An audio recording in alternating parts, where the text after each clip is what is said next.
রাজধানীবাসীর ঈদ বিনোদনের খবর আরও জানবো। আমাদের আরেক সহকর্মী তাহিদুল ইসলাম সে হাতিরঝিল থেকে যুক্ত হচ্ছেন। তাহিদ, রাজধানীবাসীর ঈদ আনন্দ নিয়ে কি তথ্য আছে আপনার কাছে?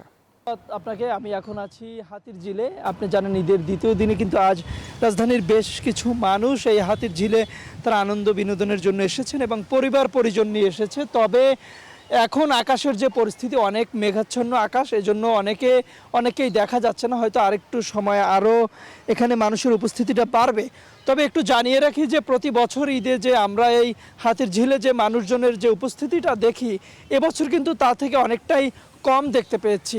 এছাড়া আরও একটু এখানে যারা এসেছেন তারা অভিযোগ করেছেন যে এখানে আসতে যে যেখান থেকে এসেছেন রিক্সা বা সিএনজি করে, আরে ঈদ লাগছে মনে খুশির জোয়ার সবখানে, আরে ঈদ লাগছে মনে বিকাশ পেমেন্ট সবখানে,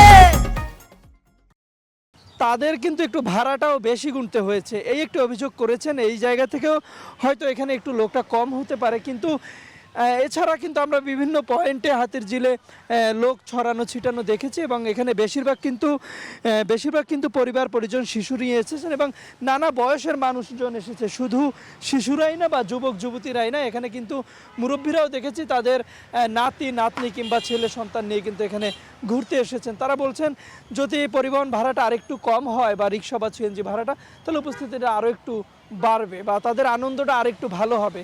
তো এই ছিল আমার কাছে হাতিরঝিল থেকে অঙ্কুর।